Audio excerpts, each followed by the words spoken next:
Hello, everybody. Jim Marty here for the Deadhead Cannabis Show. We're ready to broadcast another weekly podcast about our adventures of being on the road and attending Grateful Dead and Phish shows, and also talk about some of the social aspects of legalized marijuana. How are you today, Jim? Excellent. Well, good. It's Larry Mishkin here calling in, and I'm on my way to a Phish show. We can talk about that later, but I think what everybody's waiting to hear from the keys you gave us last week from the barn is what's going on. How were the shows at Folsom Field? I heard you had a little weather issue there one night. Yeah, we had a 1 hour rain delay. Crazy Colorado weather.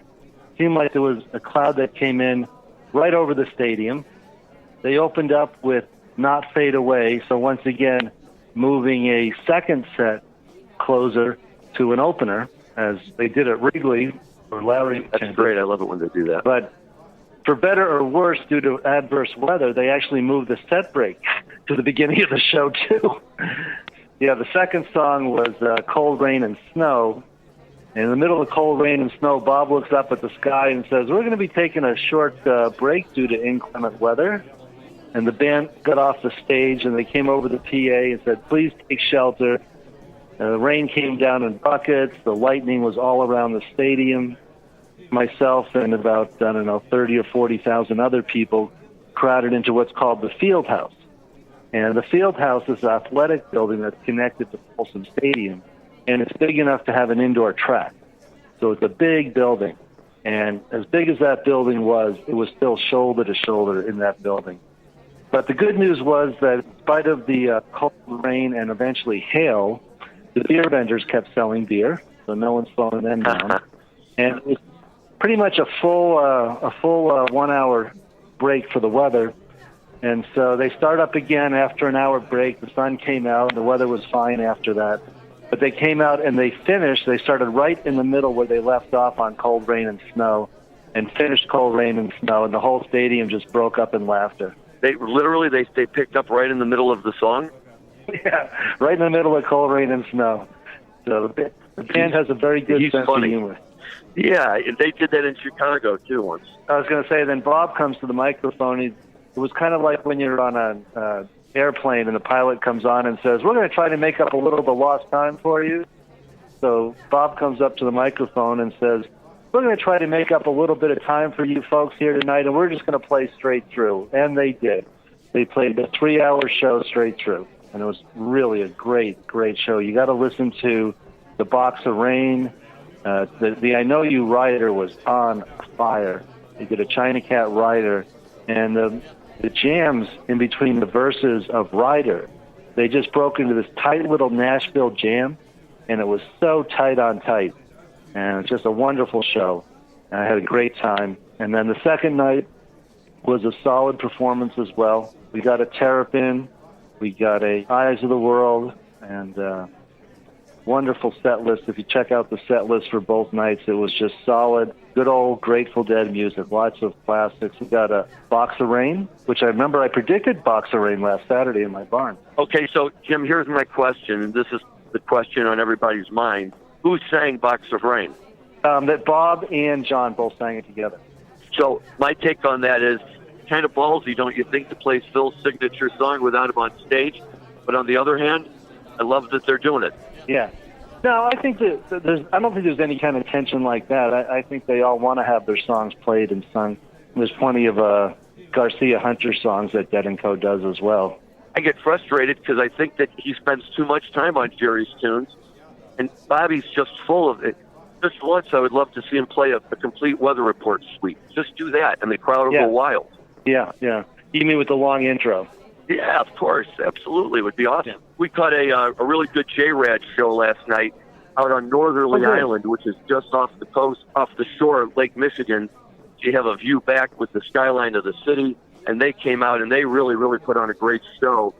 And, I think they are definitely establishing themselves as the go-to Dead cover band that's out there right now. I love J-Rad. I love the way the drums are out front. Right.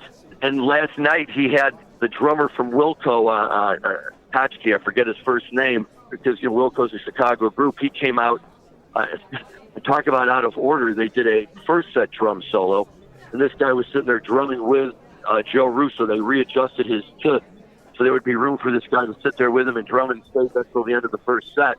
And it was fun. It was really, really good. It came out in the second set. They really smoked. We had a beautiful night. It was a lot of fun.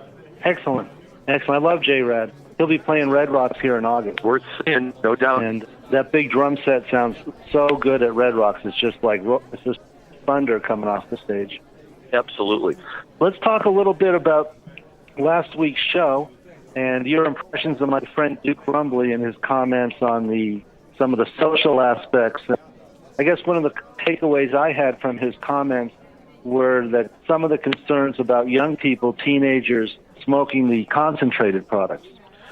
Yeah, and I'm glad you mentioned that, Jim, because that's exactly what I want to talk about. We're at an interesting point in time right now, right, where the product keeps getting stronger and stronger and stronger, and there's definitely a market for that. But when you talk about teenagers, and right, we've said this before, nobody advocates underage smoking and anything like that, but as a practical matter, it happens. But the stuff that the kids are getting access to these days is frighteningly strong.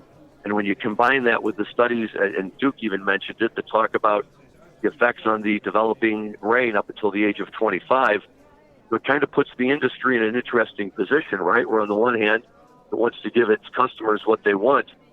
But on the other hand, the goal is to have a little bit of flexibility in there so that we're not, getting everybody so stoned they can't see straight.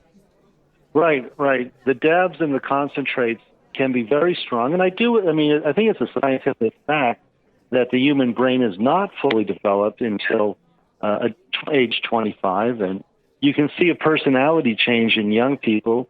My son's friends, who, were great 8th and 9th graders, and then they really get into marijuana, and they start kind of talking like this, man. Mm-hmm. You know what I mean? Well, and here's we have proof of that too, right? If you ever try and go rent a car, I think you have to be 25 years old for a rental car company to rent you a car. And when you get your car insurance, and I know this because I've gone through it with 3 boys, when you're 16, 17, 18 years old, your insurance rates are off the charts. And finally, when you hit the age of 25 or 26, they come back down and they're normal again. Right, right. Now, the good news that I have, having something crossed my computer screen this week, is that, and I think I might have shared it with you, that the states with legal marijuana are actually seeing declining teenage use. Yes. And one of the reasons for that is it's more difficult to buy marijuana. When you go into a dispensary in Colorado, you have to show your ID when you go in the door, and you show it again at the cash register. Yep. So, and the state of Colorado runs sting operations just like they do on alcohol. Yep. So the dispensaries are rock solid. They do not sell to anybody without a valid ID and the proper age. And it has put the drug dealers out of business. I have friends of mine who sold marijuana for decades. And they said, man, this legal thing, it really screwed everything up. I used to get $400 an ounce and never filed a tax return. Life was great. Now I can't sell any marijuana because you can buy a $6 joint at the dispensary. Right. Well, that's, I guess, the downside for some people of the direction that we're moving. But for the rest of us, it's all good. But I totally understand that, and I get that, and I agree that that's certainly a factor. I think there's probably also a factor that teenage boys have never been too keen on doing anything that their moms enjoy doing as well. So you probably have a little bit of a balance with that.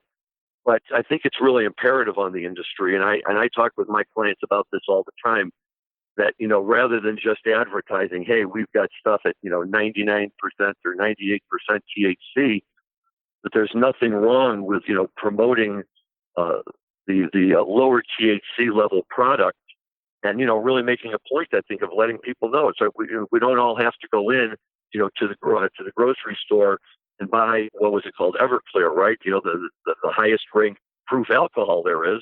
And hopefully we'll develop something similar with marijuana and THC, where it'll be more based on the taste and everything else, and people won't feel a need to max out on that THC level.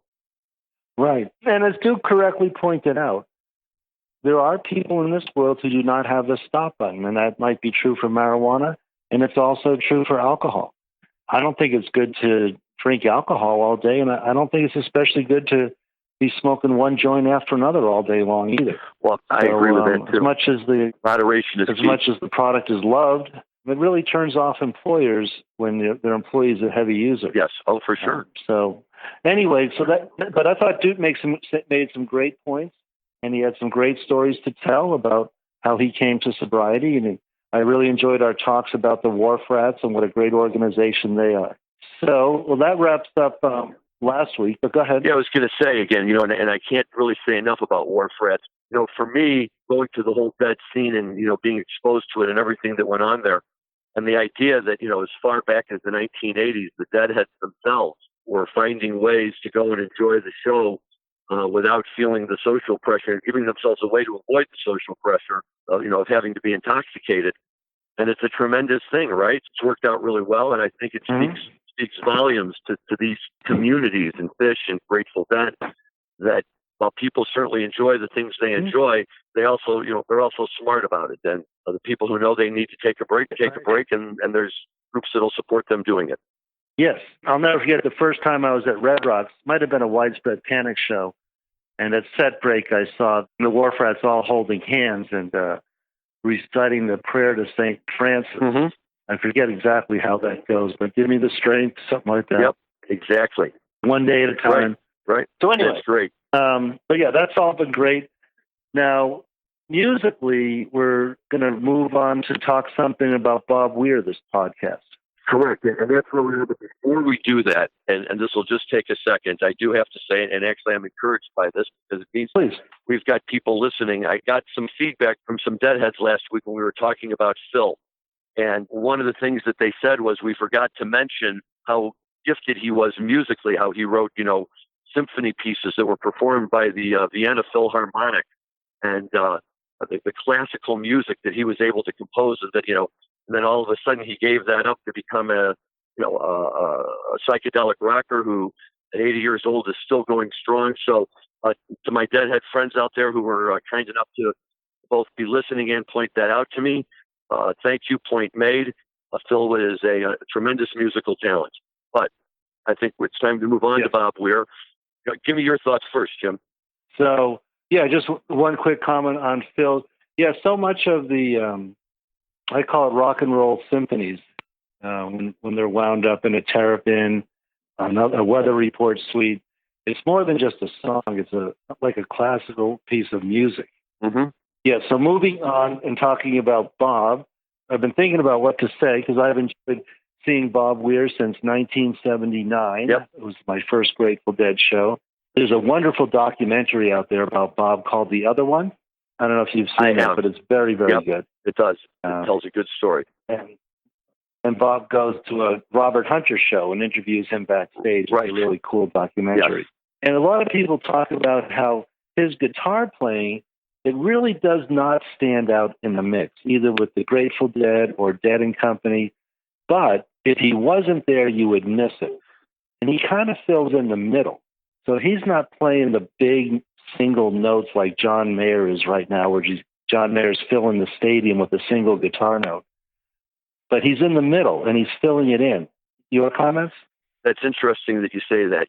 For me, Bob Weir has always been the goofy guy, right? And the role that he filled in the Grateful Dead was, in my opinion, not that they all didn't have important roles, but, just as important in Jerry. He was the yin to Jerry's yang. And, right, Jerry was the kind of the stoic psychedelic rocker who was up there, and Bobby was playing to the crowd and, kind of the teeny boppers almost. And, sometimes it would almost be annoying, but yet at the same time, it wouldn't be them without him. Sugar Magnolia is my favorite Grateful Dead song. He fills in so much. And the truth is, I was actually listening to the Grateful Dead station on Sunday when they do that Golden Road show, and those guys were talking about that, Bobby doesn't really get enough credit for his guitar skills, and that, they were pointing out some of the songs like China Cat, where he actually steps up and really fills some of the major roles. But I agree with your last statement, Jim, that if he were not there, he would be missed just as much as Jerry is missed right now. That, the little things he fills in wouldn't be there.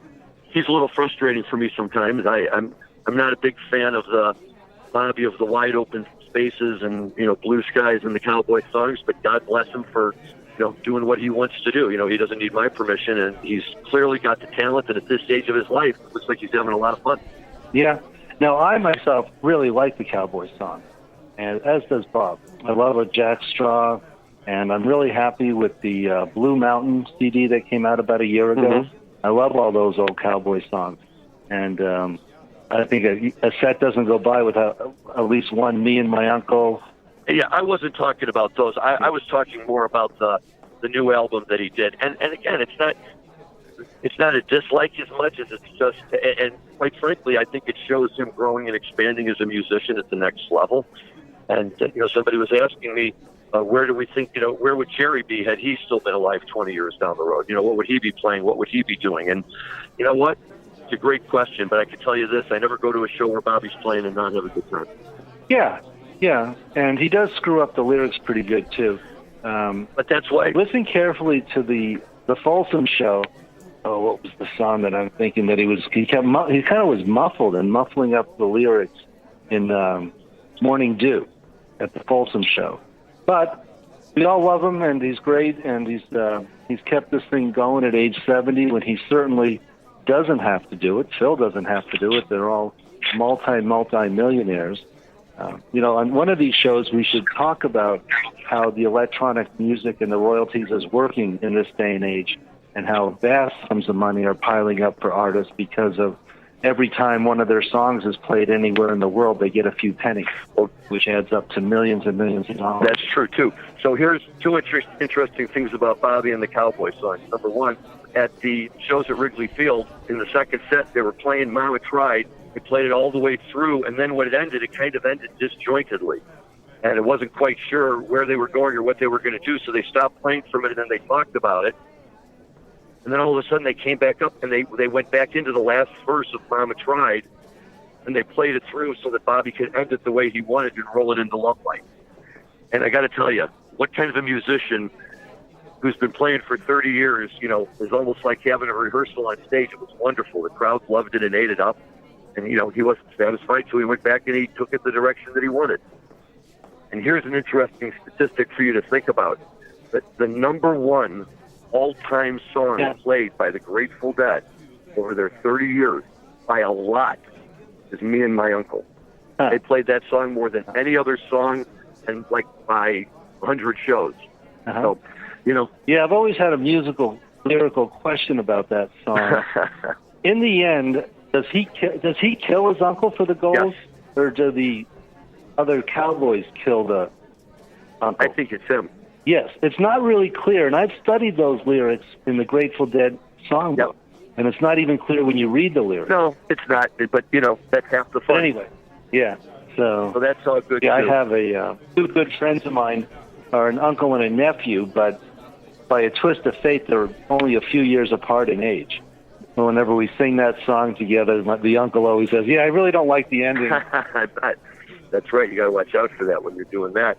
Well, listen, I know we're almost out of time, but I just, have to let you know I'm reliving a little bit of my youth. I'm in the car with my wife and two of my kids, and we're heading up to Alpine Valley in East Troy, Wisconsin, a spot where I saw the Dead more times than I could count.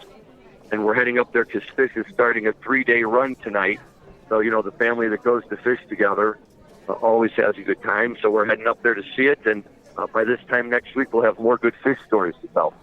Yes, we're really looking forward to Phish here in Colorado. Yeah, Alpine Valley is kind of like the Red Rocks of the Midwest. I've never been there, but I've heard many good things about it.